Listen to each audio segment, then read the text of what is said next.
வணக்கம் நேயர்களே. தமிழ்நாடு சட்டமன்ற தேர்தலுக்கு இன்னும் சில மாதங்களே உள்ள நிலையில ஆளுங்கட்சியான திமுக, எதிர்கட்சியான அதிமுக உள்ளிட்ட அனைத்து கட்சிகளுமே முழு வீச்சில் தயாராகி வர்றதை நம்மளால பார்க்க முடியுது.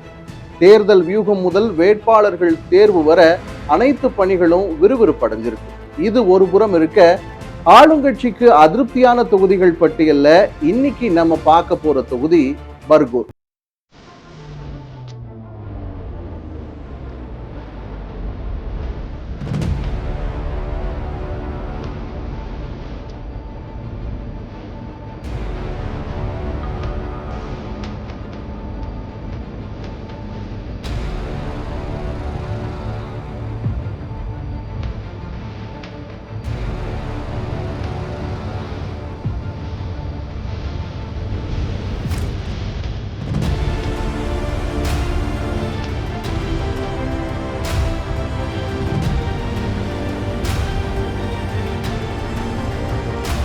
இந்த வார அதிருப்தி எம்எல்ஏக்கள் பட்டியல்ல பர்கூர் தொகுதி திமுக எம்எல்ஏ மதியழகன் மீது அந்த தொகுதி மக்கள் பல்வேறு குற்றச்சாட்டுகளை முன்வைக்கிறாங்க.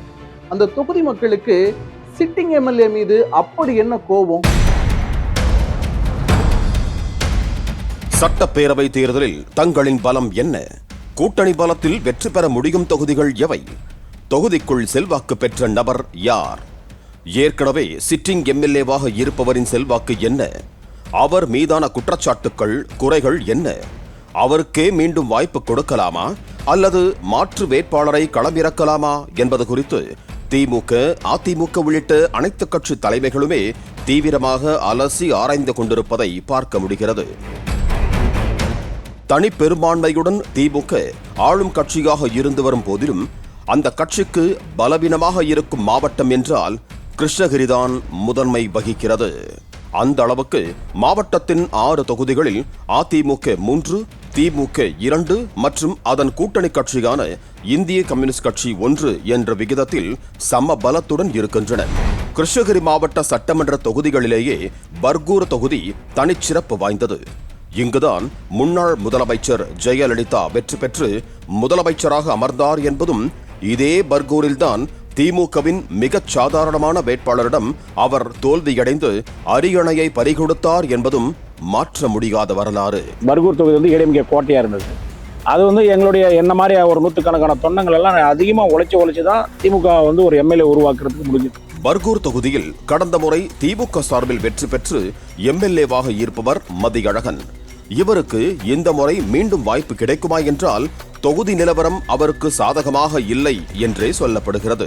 மதியழகன் அவரை விடுங்க, அவரு டம்மி பீஸ். 100% வெற்றி பெற மாட்டார் சார். அடுத்த முறை இதே எம்எல்ஏ பர்கூர் தொகுதி எம்எல்ஏ மதியழகன் சீட்டு கொடுத்தா கட்சியில் இருக்கிறவங்களே ஒருங்கிணைஞ்சு போட மாட்டாங்க. கட்சியில் அப்படி எப்படி ஓட்டு வாங்க முடியும்? ஓட்டு வாங்கவே முடியாது. மதியழகனுக்கு சீட்டு கொடுத்தாலும் அவரும் ஜெயிக்க போறது கிடையாது.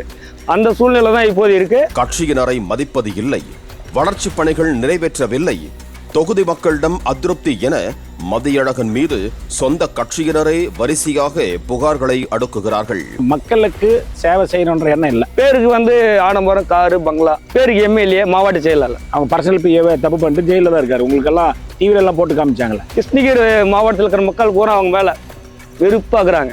மதியழகன் எம்எல்ஏவாகி கடந்த 4.5 ஆண்டுகளில் பர்கூர் தொகுதிக்கு எந்த திட்டத்தையும் நிறைவேற்றவில்லை என்பது தொகுதி மக்களின் குமுறல். திமுக நிர்வாக பதவிகளுக்கு தனது ஆதரவாளர்களையே நியமனம் செய்வது, தனது அதிகாரத்திற்குட்பட்ட எல்லா டெண்டர்களையும் வேறு கட்சிக்காரர்களுக்கு கூட கொடுப்பேன், ஆனால் திமுகவினருக்கு கிடையாது என்று நேரடியாகவே சொல்லிவிடுவது, தனக்கு நிகராக கட்சியில் யாரும் வளர்ந்துவிடக் கூடாது என்பது போன்ற தன்னிச்சையான மனப்பான்மைதான் அவருக்கான சறுக்கல் என்கிறார்கள் உடன்பிறப்புகள். அதாவது செங்குட்டுவன் தான் அவரை கட்சியை சேர்த்துறாரு. இன்னைக்கு அவரவே காலி பண்ணி ஒரு மாவட்ட செயலர் ஆயிட்டாரு. இன்னைக்கு அவர் எந்த இருக்கிற இடம் தெரியல. எம்எல்ஏ ஜெயிச்ச உடனே அடுத்த செகண்ட் அவருடைய வேலையை கட்சி ஜனங்கள் நல்லது செய்யறாரோ இல்லையோ, கட்சிக்காரங்க எல்லாம் ஓரம் கட்டிட்டு அவருடைய வளர்ச்சியை மட்டும்தான் முன்னிலைப்படுத்தினாரே தவிர கட்சி வளர்ச்சியை ஒன்றும் முன்னிலைப்படுத்தல. இவரால் நம்பி யாரும் ரசிக மட்டத்தில் இருந்தாங்களோ அவங்கள பெரிய பெரிய பதவி கொண்டு வந்து அவர் நகர செயலர், ஒடிச்சல் ஆக்கி பெரிய பெரிய பதவியில் கொண்டு வந்துட்டாரு. ஆனால் அவரால் யாருமே இங்கே கட்சிகளை வளர்த்தவங்க யாருமே கட்சியை குலைக்க முடியல. மதியழகன் நியமிக்கும் நிர்வாகிகள் மீது பல்வேறு குற்றச்சாட்டுக்கள் நிலுவையில் இருக்கிறதாம். இவையெல்லாம் புகார்களாக திமுக தலைமைக்கு ஆதாரங்களுடன் அனுப்பப்பட்டதால் மதியழகன் மீது திமுக தலைமையே கடும் அதிருப்தியில் இருப்பதாக கூறப்படுகிறது. கிருஷ்ணகிரி மாவட்டத்தில் கிரானைட் கல்குவாரி ஏலத்தை எம்எல்ஏ மதியழகனை மீறி யாரும் அவ்வளவு எளிதில் எடுத்துவிட முடியாது. அதேபோன்று மாவட்டத்தில் அதிக விளைச்சல் தரும் மா சாகுபடியிலும் மதியழகன் சிண்டிகேட் அமைத்து குறைந்த விலையை நிர்ணயம் செய்வதால் மா விவசாயிகள் பெரிதும் பாதிக்கப்பட்டிருப்பதாக கூறப்படுகிறது. எம்எல்ஏ மதியழகனின் இந்த செயலால் விலை கட்டுப்படி ஆகாததால் மாம்பழங்களை பறிக்காமல் மரத்திலேயே விட்டுவிடும் விவசாயிகளின் சாபத்திற்கும் அவர் ஆளாவதாக சொல்கிறார்கள். மாம்பழ சீசன்ல டோட்டலாவே அவங்க எல்லாம் சிண்டிகேட் போட்டு அது சிண்டிகேட்டினுடைய அசோசியேஷன் லீடர் இவர் தான் மாதிரி இருக்குது. இப்போ இருக்கிற எம்எல்ஏ தான் லீடர் மாதிரி இருக்குது. அவரது ஜூஸ் ஃபேக்டரிலாம் இருக்கு. அவங்க சங்கத்தில் அவரை மீறி யாரும் மாங்காய் யாரும் வாங்காத போது மாங்காய்லாம் அப்படியே பழுத்து விழ ஆரம்பிச்சிருச்சு. அது பறிக்கிறதுக்கு கூட கூலி கூட இல்லாத அளவுக்கு ஆயிடுச்சு. ஒரு டன்னு காய் அறுக்கிறதுக்கு கூலியே 4000 ரூபாய் ஆயிடுது. மருந்துக்கு செலவு அது இது 4000-5000 ரூபாய் ஆயிடுது. ஆனால் இவங்க கொடுத்ததே 4000 தான் கொடுத்தாங்க. ஒரு டன்னுக்கு அது அறுக்கிற கூலி கூட வரல. அதனால நிறைய பேர் மாங்காய் அறுக்காமே விட்டாங்க. காரணம் என்னன்னா இவங்க இங்கே ரேட்டு ஃபிக்ஸ் பண்ணிட்டாங்க. நம்ம சரக்கு அந்த ஸ்டேட்டு போக முடியாது. ஆனால் அந்த சரக்கு இவங்க வாங்கினாங்க. மாங்காயெல்லாம் ரேட்டு போகாத மாதிரி பண்ணி அவங்களுக்கு மட்டும் டைரெக்டாக ப்ரொடக்ஷன் வர மாதிரி பிளான் பண்ணி அவங்க மட்டும் பெரிய லெவலில் பண்ணுறாங்க. அப்போ விவசாயம் நம்பிட்டு மாங்காய் சீசனில் இருக்காங்க பெரிய லெவலில் பண்ணுறவங்க நிலைமை என்ன ஆச்சுங்கய்யா? டோட்டலாக அழிஞ்சது யாருன்னா பர்கூர் தொகுதி மக்கள் தான். வாழ்வாதாரமே கெட்டு போச்சு. மாங்காய் இத்தனை மாதிரி போன வருஷம் 25 ரூபாய் வரைக்கும் வித்துச்சு. இந்த வருஷம் வெறும் 4 ரூபாய்க்கு வந்துருச்சு காய். மாங்காய் வந்துச்சு. மாங்காய் ஒரே இந்த டைம் மாங்காய் சுத்தமாக எந்த மாங்காயும் வியாபாரமே ஆகலை. எல்லாம் அப்படியே செடியிலே அப்படிலாம் அழுகி போய் எல்லாம் காக்கா குருவி தின்னது தான் மிச்சம். தமிழ்நாட்டின் மற்ற மாவட்டங்களை காட்டிலும் கிருஷ்ணகிரி மாவட்டத்தில் எதிர்க்கட்சிகளின் ஆதிக்கம் அதிகம். அதற்கு முழு காரணமே எம்எல்ஏ மதியழகனின் மிக மோசமான போக்குதான் என்கிறார்கள் உடன்பிறப்புகள். கடந்த 4.5 ஆண்டுகால ஆட்சியில் பர்கூர் தொகுதியின் வளர்ச்சிக்கு மதியழகன் எதுவும் செய்யவில்லை என்பது அத்தொகுதி மக்களின் வாக்குமூலமாக இருக்கிறது. யாரேனும் குறைகளோடு கோரிக்கை வைத்தால் துறை சார்ந்த அமைச்சரே தன்னை மதிப்பதில்லை, நான் எப்படி தீர்த்து வைப்பேன் என்று கை விரிக்கிறாராம் மதியழகன். பஸ் ஸ்டாண்டில் பாத்ரூம் அடிப்படை வசதி எல்லாமே உள்ள என்ட்ரி கூட போக முடியல, அந்த லெவலுக்கு இருக்குது. அப்புறமா இப்போ நம்ம ட்ரைனேஜ் ப்ராப்ளம், பஸ் ஸ்டாண்டில் நிற்கும் போது நிற்கிறதுக்கு ஒரு நிழல் கூடம் கிடையாது. எங்களுக்கு தண்ணி வசதி இல்லை. 6 மாதமாக நாங்களும் மனு கொடுத்துட்டோம். எங்களுக்கு எந்த வித சலுகையும் செய்யலை. ஃபோன் பண்ணாலையும் எடுக்க மாட்டேன்றாங்க. பார்க்குறேன்னு சொல்கிறாங்க. ஆனால் எந்த தகவலும் சொல்கிறதில்ல, வரதும் இல்லை. அடிப்படை வசதியான ரோடு போட்டு தரதும் குடிநீர் வசதி செஞ்சு தரோன்னு சொன்னாங்க. மனு கொடுத்து கூட அவர் ரோடையும் பார்க்க கிடையாது, தண்ணி வசதியும் எதுவும் செஞ்சு கொடுக்க கிடையாது. ராசிநகரில் பார்த்தீங்கன்னா எல்லா இடத்துலையுமே ட்ரைனேஜ் இல்லாமல் ரொம்ப சிரமப்படுறோம். அதே பார்த்தீங்கன்னா பக்கத்தில் girls high school, boys high school, அந்த கிரவுண்டு எல்லாமே இருக்குது. எல்லாமே இருந்தால் கூட சார் ஒரு வசதி இல்லாமல் ரொம்ப கஷ்டப்பட்டுட்டு இருக்கோம். அவர் வீடு கிருஷ்ணகிரியில் தான் இருக்காரு. கிருஷ்ணகிரி மாவட்டத்துக்கு என்ன வேணுமோ கிருஷ்ணகிரி மாவட்டத்துக்கு மட்டும் தான் செஞ்சுட்டு இருக்காரு. இப்போ இது வரைக்கும் எதுவுமே பர்கூரில் என்ன ஆச்சு ஏதாச்சுன்னு சொல்லிட்டு மக்களுக்கோசம் எதுவுமே பண்ணலைங்க. நாங்கள் இருக்கிற இடத்துல ரோடு இல்லை. தினமும் சண்டை, மழை வந்தால் தண்ணி வருதுன்னு சண்டை வருது. அதெல்லாம் சொன்னால் கூட அவங்க காதிலே போட்டுக்கிறதில்ல. இங்கே இருக்கிற ஸ்கூலில் எல்லாமே ஒரு ஸ்கூல் கூட ஒரு பாத்ரூம் கூட நல்லா இல்லைங்க ஐயா. பர்கூர் தொகுதிக்குட்பட்ட 33 ஏரிகள் இணைப்பு கால்வாய் திட்டத்திற்கான 83 கோடி ரூபாய் மதிப்பீட்டிலான டெண்டரை தனது உறவினருக்கு ஒதுக்கி கொடுத்திருக்கிறார் என்பதும் இவர் மீது சொல்லப்படும் கூடுதல் குற்றச்சாட்டு. நீர்த்தேக்க தொட்டிகள் கட்டுவது, சிறிய சாலைகள் போடுவது போன்ற சிறிய அளவிலான டெண்டர்கள் முதல் பெரிய பெரிய டெண்டர்கள் வரை எதையும் விட்டு வைப்பதில்லை. அனைத்தையும் வெளியூர்காரர்களும் அதிமுகவினருக்குமே அவர் தாரை வார்ப்பதாக குறை சொல்கிறார்கள் திமுகவின் மூத்த நிர்வாகிகள்.